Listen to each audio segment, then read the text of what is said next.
Not easy. Ed Kracz hasn't logged in yet. We're hoping he does so in the next couple of minutes. And when he does, we will surely punch him up. John McMullen Jody McDonald hanging out with you here on Birds 365. All right, here's one of the questions that I'm going to ask Ed when we get him on. So I'll put it to you instead. At some point tomorrow, we'll make our pick on the game, how close we think it's going to be. I'm certainly leaning toward an Eagle victory, but I think it could be more competitive than sounds like some of the guys we've had on as guests this week, and you, Johnny Mac. But neither one of us is on the record as to what we think the final score is going to be, and that's kind of the key to me. That outweighs everything else. What the final score is. Every once in a while, you get an by the way touchdown that scored, which was the Giants last week. And just think of how ugly it was up until the Giants got that last touchdown. And they did get it to make the score closer than it actually was. Yeah. And it was still a beatdown of epic proportions. God, they killed the Giants last week. Here's one of the ways I will judge how big a victory the Eagles have. You used the phrase the other day on the show here, John. We'll see if Ed Kracz uses the same phrase.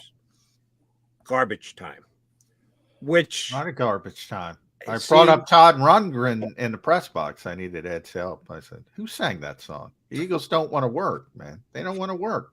I think we need to come up with a new phrase for that. The same way that in describing Brock Purdy as Mr. Irrelevant, it's disrespectful, is what it is, and we're all being very careful of not being disrespectful these days, because people jump to the disrespectful charge rather quickly these days. So I'm going to try not to say Mr. Irrelevant anymore. I'm going to say last but not least.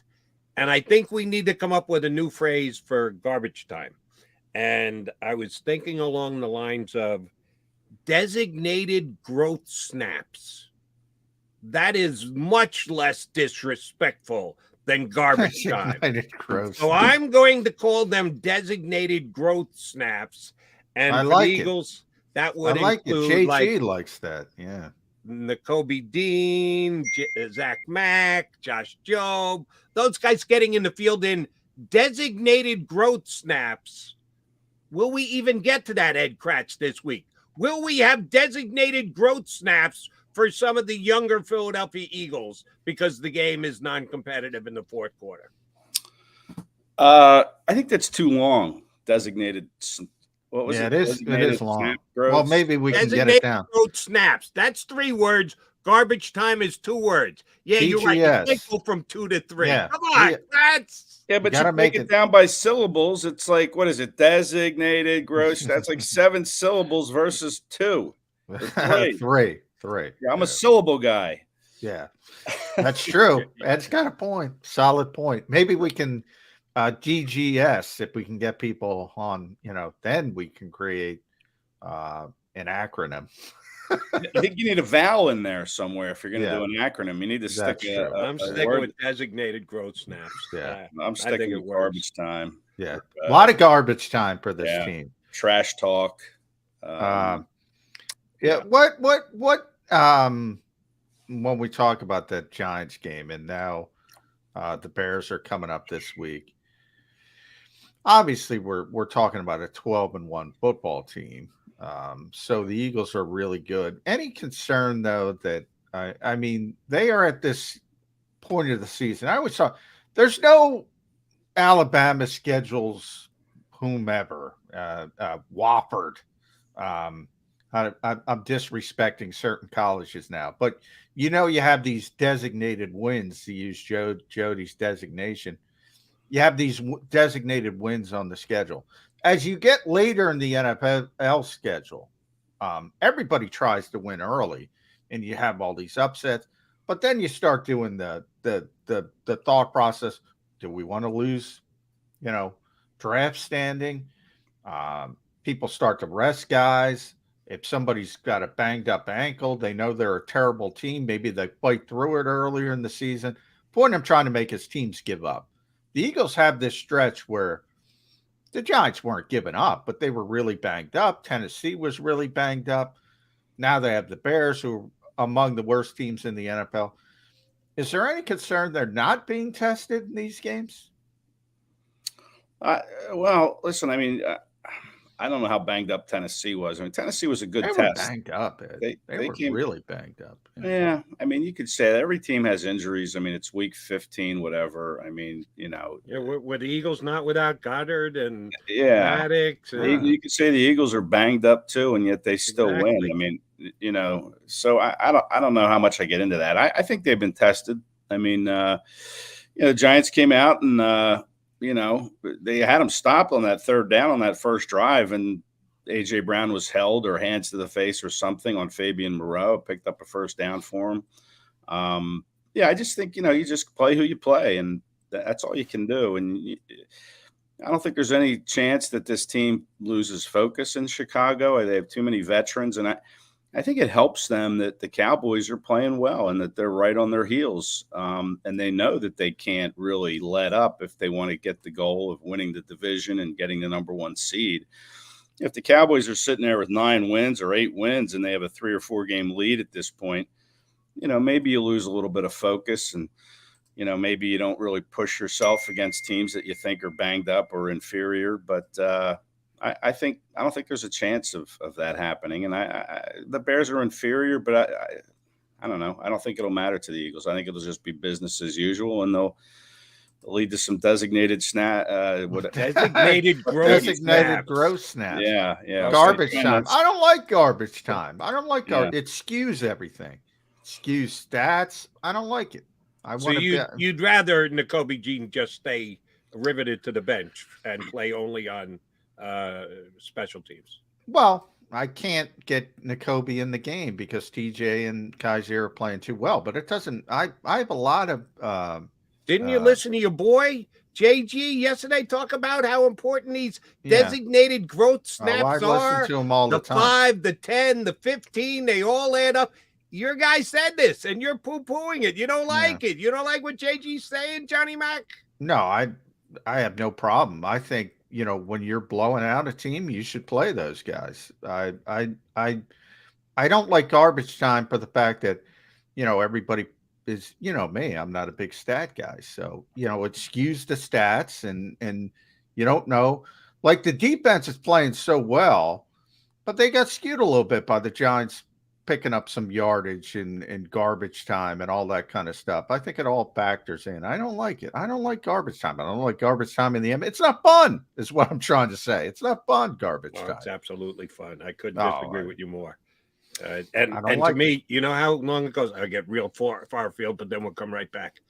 It all started with Hawthorne Wingo on the early 70s Knicks. He was the Knicks' 12th man, and they used to crush teams every single week. So the crowd would chant, Wingo, Wingo, Wing. The Eagles crowd need to do this for Nakobe Dean. Nakobe. Now that's disrespect. You're calling Nakobe Dean the 12th man. He is. He's designated growth snaps. Facts are the facts. How many snaps has he played from scrimmage all year? Of all people, Jody McDonald. That's a future superstar. No, who I'm disrespecting is Jonathan Gannon, that he couldn't get him in until you got designated snap time.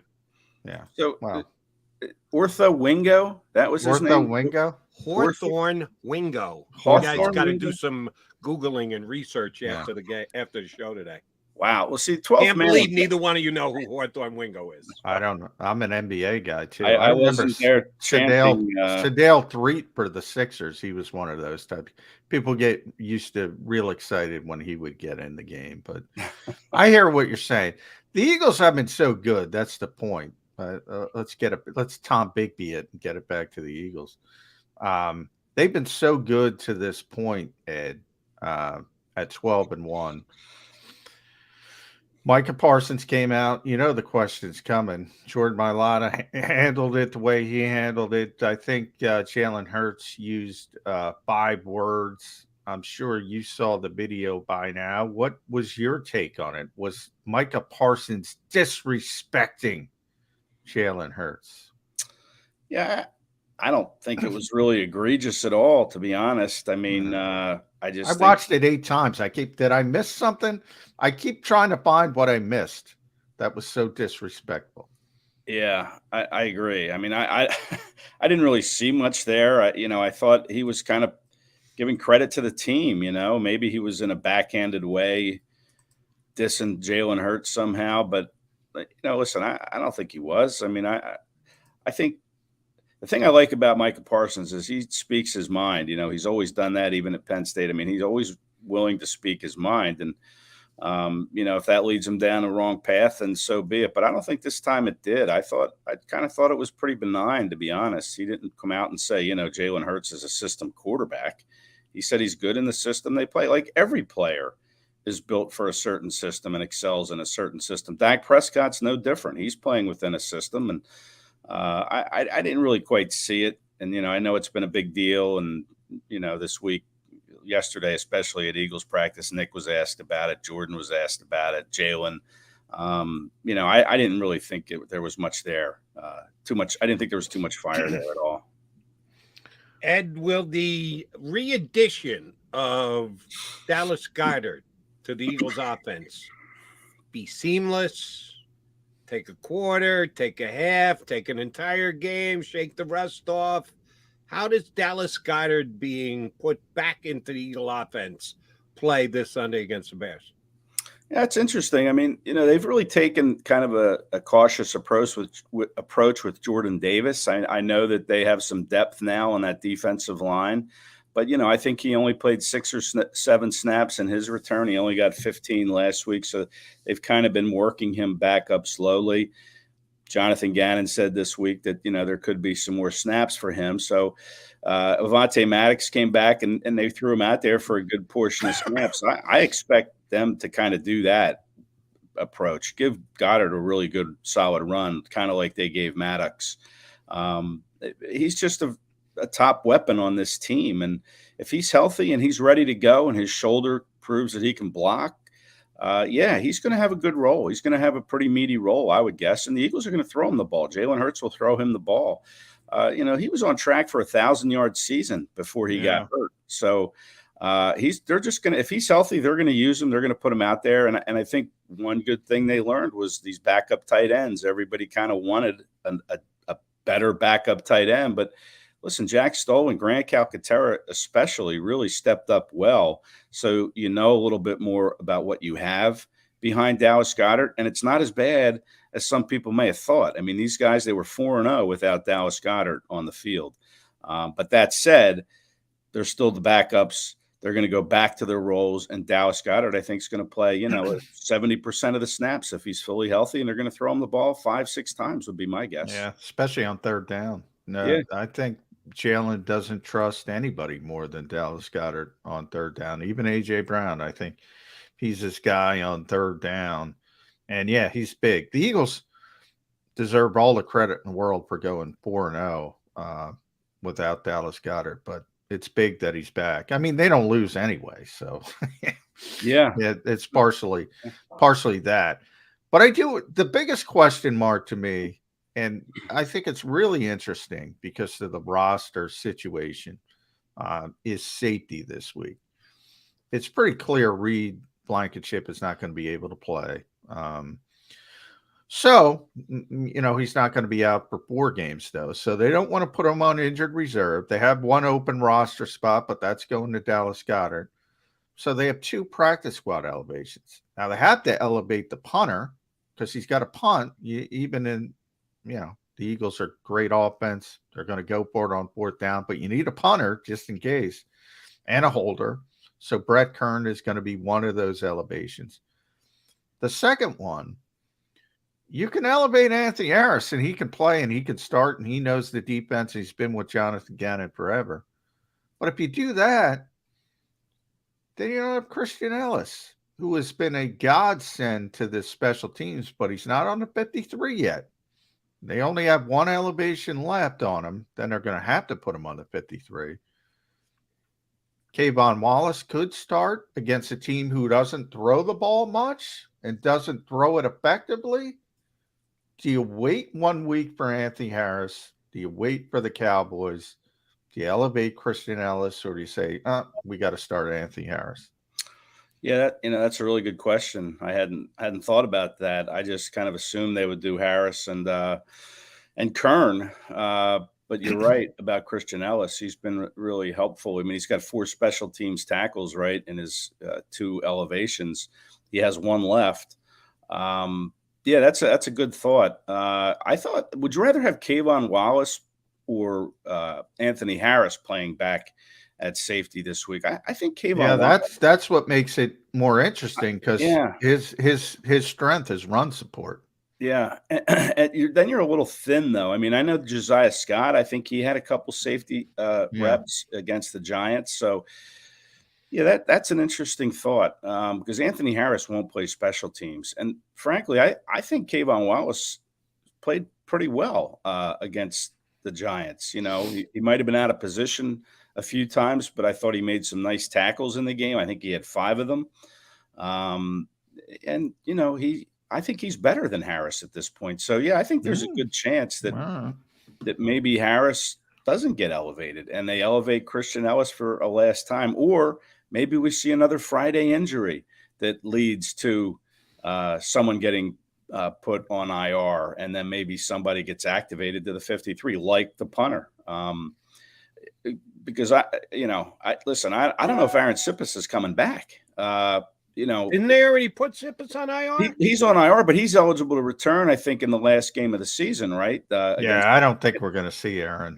I don't think we are. It sounded like Mike Clay was almost like writing him off for the season when we talked to Mike Clay on Tuesday. So yeah, they're going to have to add Kern to the 53 eventually, right? And they might have to add Ellis eventually to the 53. I think they should, to be honest. And that means there's, it could be Trey Sermon, it could be Ian Book, it could be Tyree Jackson, it could be Janarius Robinson. Here's what the question comes down to for me, and tell me if you guys disagree and I'm wrong.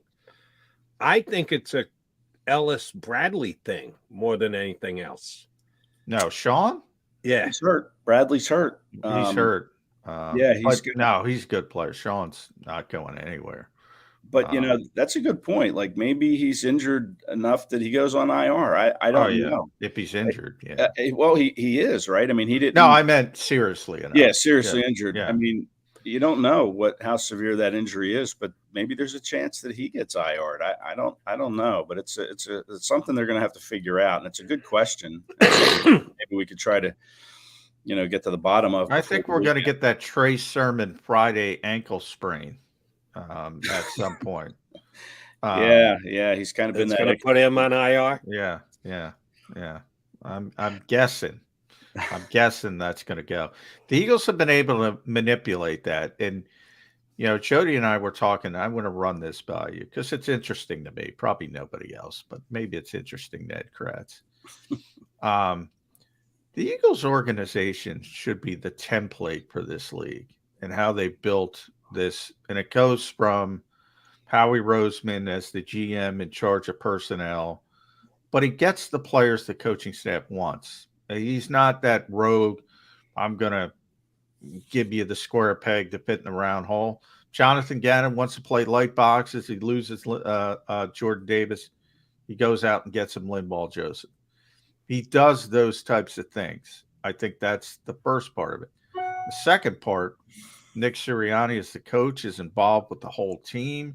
He's not, disavowing the defense. He's not disavowing the special teams. He constantly says, my signature is on everything in this organization on the field. He's a CEO coach. I love that. And then you have the personnel, the talent, and what they've been able to put together. And it all starts with Jeffrey Lurie. We got to give him credit as well. And how many, I think 17 playoff berths now in the Jeffrey Lurie era, which is third, I believe, to New England, which is obvious, in Green Bay, which is also obvious. But they haven't had Tom Brady and Aaron Rodgers for a decade plus. In the case of Tom, 2 decades. How impressed are you with this organization? Because I'm impressed with this organization. Well, I mean, it's hard not to be. I mean, just even recently, they've made the playoffs in 5 of the last 6 years. And, you look at what they did in 2017, winning a Super Bowl, and then they tried to keep that window open for another year or two, and then they kind of flushed it out. And even though there's still, I think it's 8 players left from that Super Bowl team, one of them is Rick Lovato, the long snapper, and then Elliott as the kicker. I mean, those are 2, and Derek Barnett, who's on IR. But what Howie and Lurie have been able to do here is just kind of flush this roster out and rebuild. And that's hard to do. It's only been 5 years since they won that Super Bowl. And now here they are 12-1 on the, certainly one of the favorites to get to the Super Bowl and maybe win it. That's not easy to do. And I think it's a credit to the organization from top to bottom, to the scouts who, have helped Howie Roseman have some good drafts here. I mean, they're getting contributions from several of their players. They've made some smart free agent moves. Obviously, they've brought in guys in trades like Chauncey Gardner and AJ Brown. It's just very savvy moves. And there's a lot of teams that would love to go to win a Super Bowl and then 5 years later be on the brink again, but it's just not that easy. And these Eagles seem to make it look easy, but it isn't. It's a lot of hard work. And you're right. I give them, Lurie, Roseman, and the scouts, everybody involved with that front office, a lot of credit for having them back on the brink of possibly winning another Super Bowl. All right, Eddie K, I have a Jody Mac staple for you, a hypothetical question. This, of course, can happen, but in my world it can, and I'm going to put you to it. You only have 3.5 more hours this week of watching football above and beyond the Eagles. Of course, you get to watch Eagles. But you can pick one other game to watch to give you as much insight as to where the Eagles sit. Are you taking tonight's Thursday nighter, San Francisco, Seattle?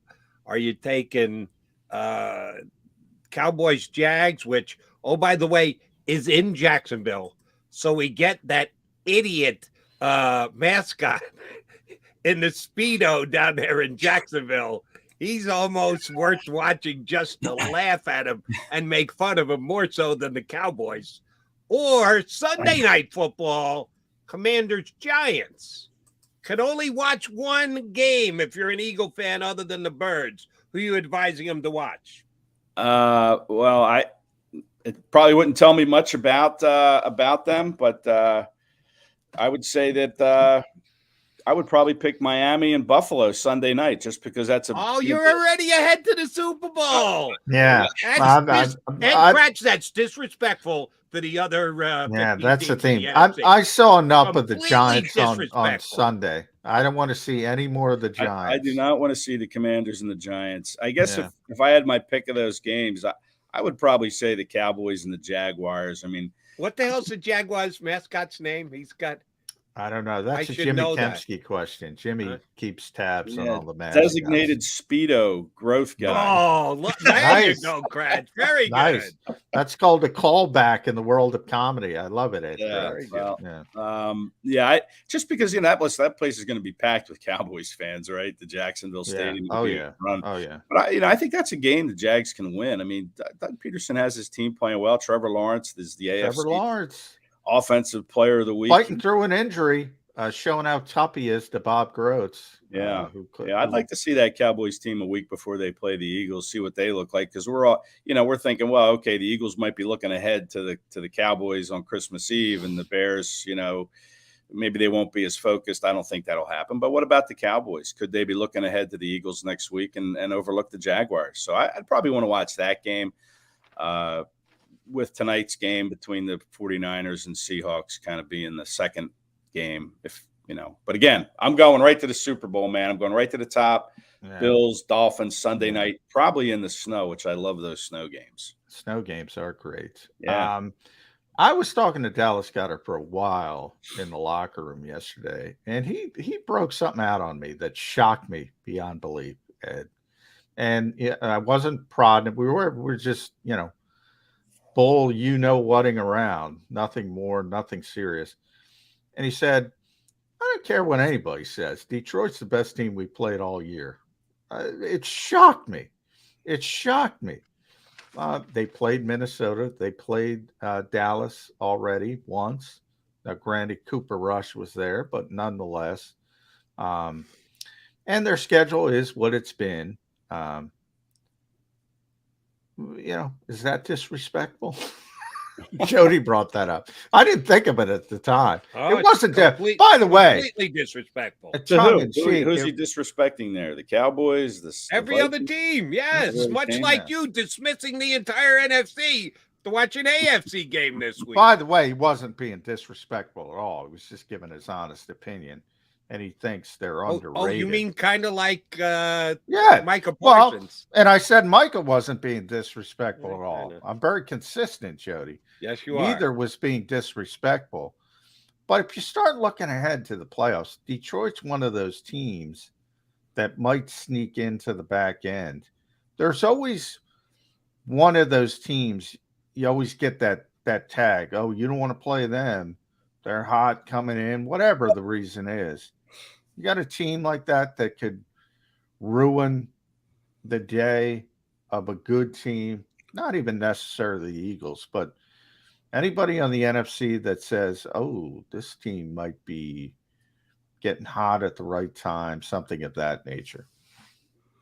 The Lions could be that team. Yeah. There are probably reasons Goedert said it. Remember, that was the first game of the year when they were the Hard Knocks darlings, and Dan Campbell was biting kneecaps and, driving his team hard, and that place was rocking. I mean, I said it then, and I'll say it now, that was probably the second loudest environment I've ever been in to cover. Yeah, I told you, Jody laughs at me. How crazy was that freaking environment? It was nuts. And maybe that's because, even as the press corps, we're sitting out in the stands, really. Yeah. We're in a press box, but it's not enclosed like so many of these venues are. Yeah. So we really got a feel for that, for how those fans were. And it was loud in there. And maybe that's why they might have been the best team. And they did play the Eagles tough. They came back, just fell a little short. But that was a tough environment, in the season opening game where was all these high hopes again, for the Lions. But I don't think the Lions would beat the Eagles, if that's what you're saying. I don't think they would come to Philadelphia and spring any kind of an upset against Philly, even though they're playing well. I mean, the Eagles have been playing well pretty much all year, except for one or two games, right? So you don't want to face the Eagles, and you don't want to do it at home. But I give credit to the Lions, man. They're fighting for that playoff spot. I don't know if they're going to get there, but they're making a good run at it. Yeah, they come to MetLife this week and get Mike Limpin White to try and hold in check their defense. If Goedert had said that to me, I would have said, wait a minute, you're on offense. You saw their defense week one, and their defense is as bad as it ever is. Yeah, they've that's just true. Got one of the better offenses in the NFL. I was surprised when he said it. And you're right. I mean, Justin Jefferson probably should have had 300 against him if the officials didn't blow one call. But, yeah, their defense is still struggling. Offensively, boy, they're getting Jameson as good as there Williams is in the back. NFL. Yeah, they're right there with the Eagles as the best offense in the NFL. And their offensive coordinator's got a lot of Shane Steichen-like ability to take advantage of what he has, Ben Johnson. So I'll shift it there to Shane Steichen. I was going to be coaching next year. Yeah, Lions even traded T.J. Hawkinson, right? I mean, they got crazy. Players. Imagine if they had T.J. Hawkinson. They're still clicking. I mean, that's credit to Dan Campbell. But your question is about Steichen and coaching. Yeah. I think an organization would be very smart to hire Shane Steichen. I think that would be a home run hire. What a good guy, by the way. Great. On the podium, terrible. Off the podium, unbelievable. Yeah, he's very good, off record with what he has to say. But you just get a feeling he's a smart guy. He is a smart guy.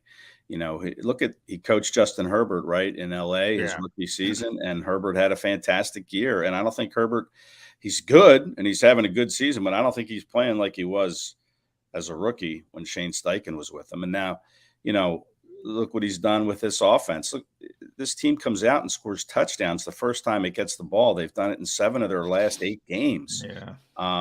Again, a feather in Steichen's hat, and Sirianni. They work together, but helping with Jalen Hurts and understanding his skill set and putting something around Hurts as far as what you can do to take advantage of that skill set, that can't go unnoticed either. I just think, everybody talks about Gannon having a head coaching job, and I don't know how many job openings there are going to be. I mean, there's always seems to be at least 5. But 7. Well, there'll Usually be about 7. 5 this year.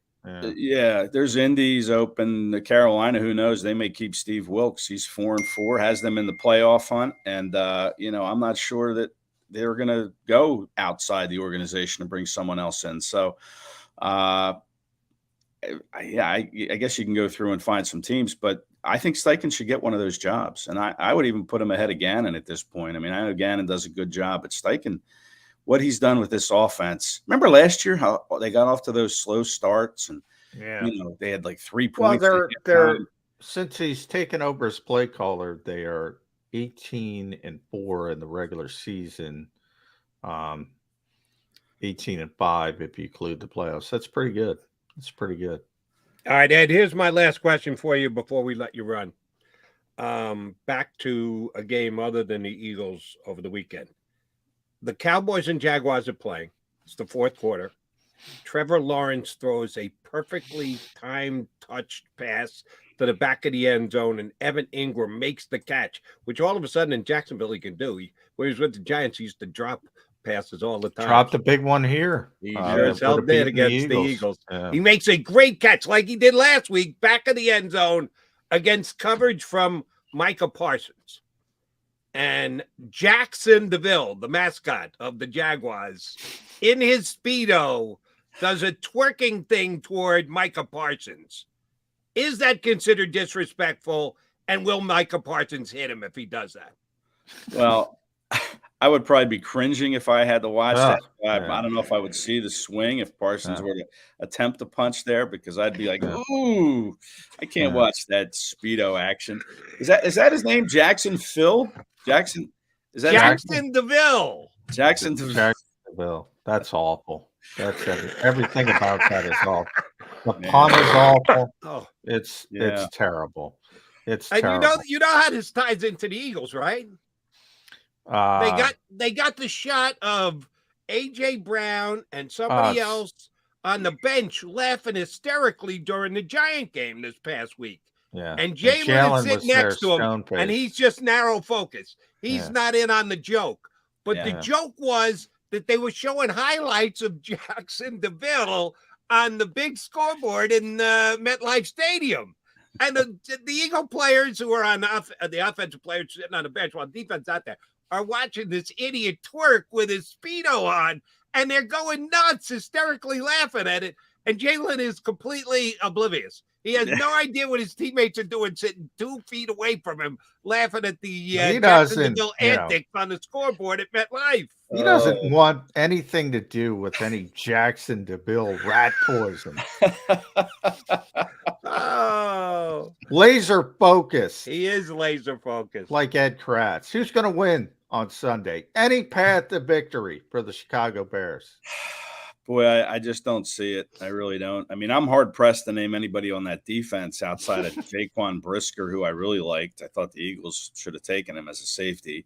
And Kyler Gordon, a good cornerback. But outside of that, he's a good young quarterback. Eddie Jackson's a good player, but he's hurt. He's hurt. I don't think he's going to play. They don't have anything up front. Robert Quinn. Robert Quinn was their best player. You see how that worked out with your – That's a shame he won't be able to play against his former teammates because he's still on IR. But by the way, real quick, I pulled it up, and we got to get out of here. So I'm keeping you long. I apologize, Ed, but I'm looking at their defensive line. Armon Watts, Pro Football Focus, 98 out of 125. Angelo Blackson, 118 out of 125. Justin Jones, 116 out of 125. Mike Pennell, 112 out of 125. Dominique Robinson, 111 of 121. Travis Gibson, 113 of 121. Al Quadin Muhammad is the star, 97 of 121. What a disaster. So you're saying Miles Sanders could go over 2,000 yards this week? What does he need? Gross is going to ask 950 to go over 2,000?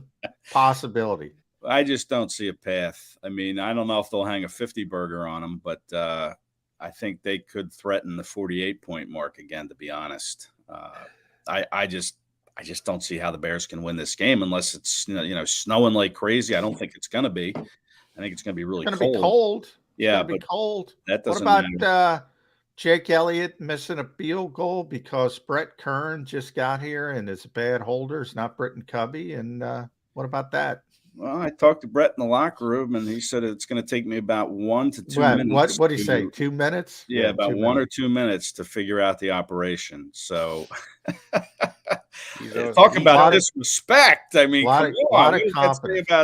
He's been doing it for 14 years. So yeah, it's kind of second nature for him. Yeah, I'm not too concerned. Ed Kracz, feel free to work designated growth snaps into your post-game article. That too many syllables. Josh Jones. Certainly. Because, when you write it, if you're that lazy, you can't type out a couple extra letters. We don't want to write an extra word, Jody. Come on. Suck it up, both you two writers. Yeah, garbage time. Eddie K, good stuff. Thanks, bud. All right. Thanks for the designated growth.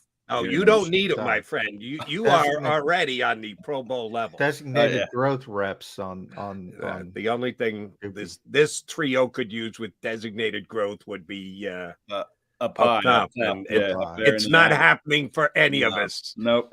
Too late. It is SI.com/NFL/Eagles. I got to get that in there for Ed Kracz at Kracz E on Twitter. Thanks, John. Thanks, Special Ed. Thanks, bud. That's Eddie Kracz here with us on Birds 365. All right, quick timeout. Yeah, we got to put on a bow on the show. We got to make it quick because Sarah Teller's coming up next. Oh, we're going to get in trouble.